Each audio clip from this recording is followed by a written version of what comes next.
Hey everybody, this is John Costigan. In this segment, I know it's probably going to be a unique name, but it's called Hope. It's about hope in sales and how this can help you if you change your opinion on this a little bit. I've done a couple takes on this because I want to make sure it was really clear. And when I was watching it back, I referenced my 5-set CD called What to Say and How to Say It. And as I'm watching the tape, when I get done, I'm like, oh yeah, it's right there. I'm like, oh yeah, it's on the wall back there, and I completely forgot it was. But it was with this really young guy, like 15 years ago, who was really young. The reason why I'm referencing that CD is because back then I used to say yes is a great answer, no is a good answer, and maybe stinks. And let me stop. I still agree with that. Okay, but the one thing I want to say is this: time does kill all deals. Okay, I agree with that. But do me a favor. Don't kill yourself on the deal. And I know that sounds weird, but don't do something that's going to kill your opportunity to win the deal because you were so darn pushy on trying to follow this yes is great, no is good, and maybe stinks. And I always say make sure you get the no early on so you don't exhaust your resources. Well, I've seen people sometimes mess up and they go for the no so hard they get the no. I know there's concepts like, hey, go for the no. I get it. I love that too. Get the no early.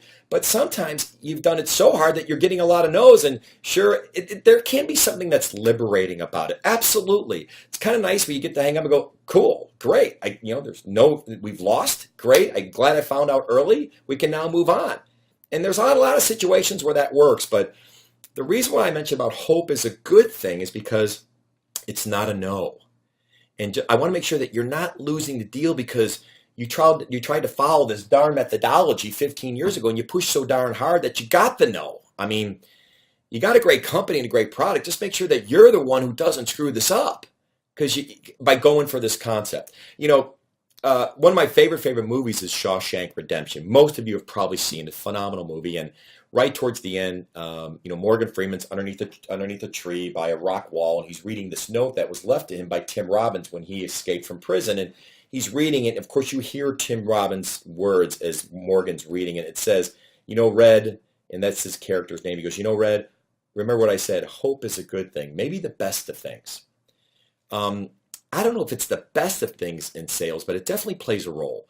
Don't lose your opportunity because you're trying to push so hard to get the no that you might have gotten a yes a little bit farther down the road, but you were impatient.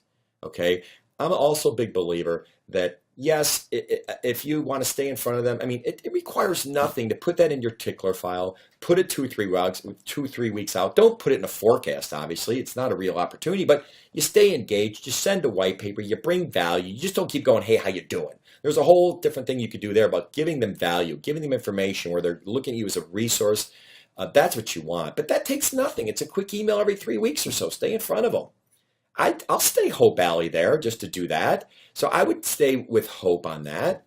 Okay, but when they say, why don't you fly out, I need to have more of this, give me a proposal, then you can get back on the phone and qualify a little bit harder because maybe they now have a need and they've cracked open the door. I will tell you, just before we leave, we had a sales rep for one of my largest clients, a software company up in Burlington, Massachusetts, where this rep stayed engaged, and they virtually said, "Nope, we're with their number one competitor." He goes, "We're with these folks. We bid it for whatever. We're not gonna change." And he just stayed in there, kept staying. Sent an email about every 3-4 weeks, and his name's Mark. This is the rep's name. Well, next thing you know, he pinged this person, and the VP called him up and said, "You know something? They just screwed up. You just got another shot to get back in," and they nailed this deal, and it was huge. The deal was so big, it probably should have gone to the field, but since this inside rep did such a great job, they wanted to work with him.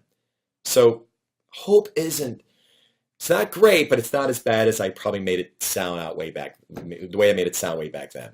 So hope is a good thing. Good selling, everybody. Hey everybody, John Costigan here. The toughest part to any sale is getting in the door, right? Tell you what, click on the URL below this video or go to costigantraining.com/free week. Take the first step of solving this huge problem of getting in the door. It's 5 days, 5 clips, less than 5 minutes. Click on the link. We'll see you in a few seconds.